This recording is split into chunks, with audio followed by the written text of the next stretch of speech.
Plums, what's it all about? Basically, my dad has an allotment, so it's in a plot full of other allotments. That's a weird way to put that. But anyway, they've got an open day today, so I'm going to go along and see if I can get some plums. I think the ones that my dad has been growing, he's got 2 trees, 2 different varieties, but I think it's kind of at the end for those ones. But I'm going to go and see if I can go and get at least 1 kilo of plums, and then using this handy guide, the Noma guide to fermentation, I'm going to ferment some plums. Now, I have never eaten fermented plums. I have never fermented them either. I don't know if I'm going to even like them, and I don't think I'm going to be able to do it very well.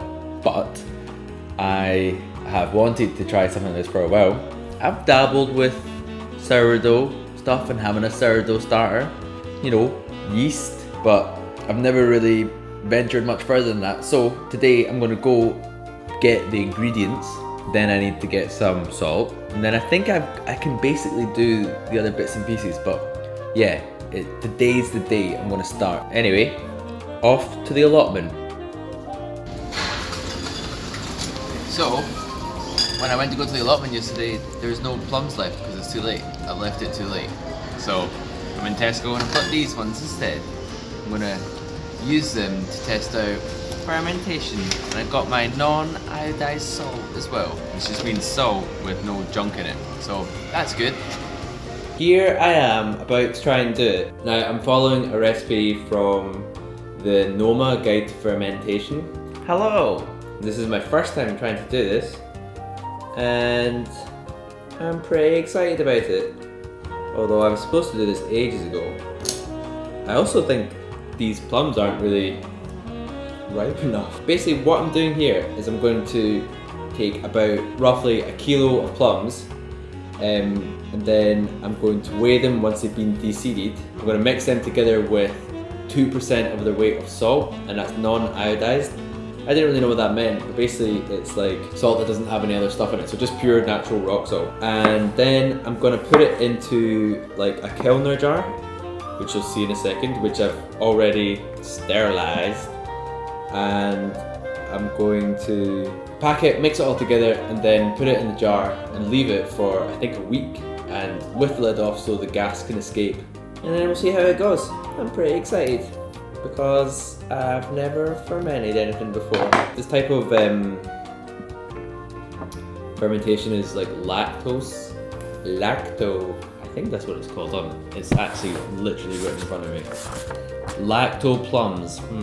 So it's a style of fermentation that comes from the bacteria that lives on the skin of the fruit, I think, and using salt it sort of breaks down the fruit, and then you can let it ferment in its own juice, which sounds kind of gross, and then apparently it's pretty tasty.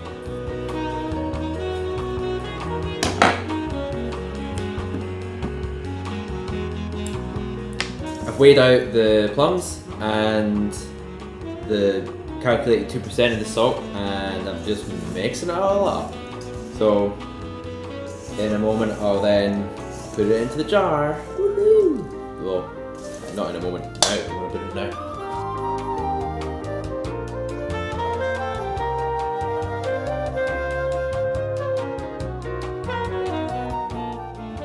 Okay, so it's pretty much ready. I just need to get something to weigh it down on the inside, and so that as the plums start to release their juice and ferment, that they'll keep getting weighed down into the juice and don't go all moldy and stuff. So I'm going to take 2 Ziploc bags, fill one with water, and then close it, put in the next one and put it in, and then that'll be it, I think.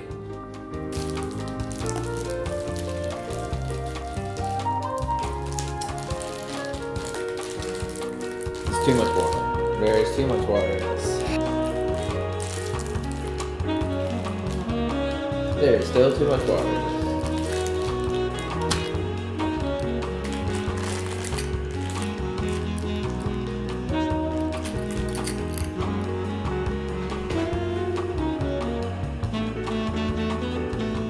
Okay, after 3 or 4 attempts, I have managed to get the bag in. I think I actually spilled a little bit of water at the bottom, which is bad, I guess.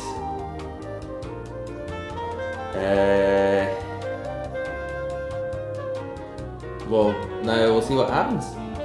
Okay, so it's actually been like a couple weeks since I did my plum things, and basically it didn't really work.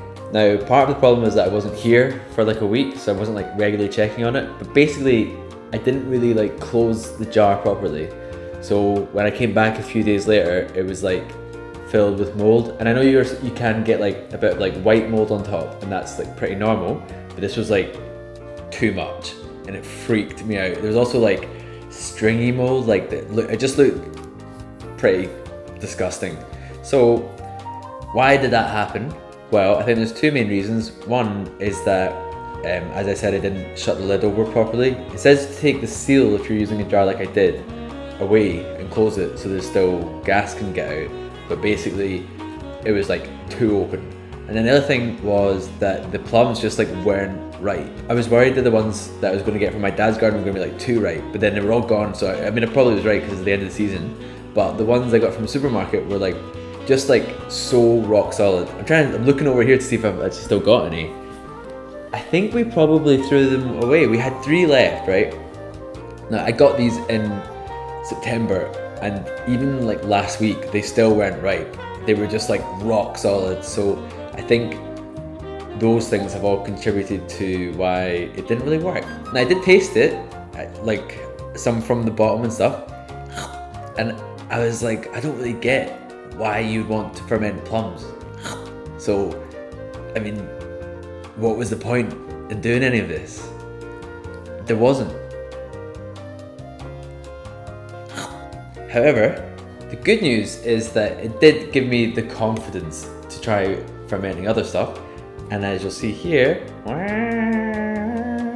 I did actually make some kimchi, which is great. So, and it's like super tasty.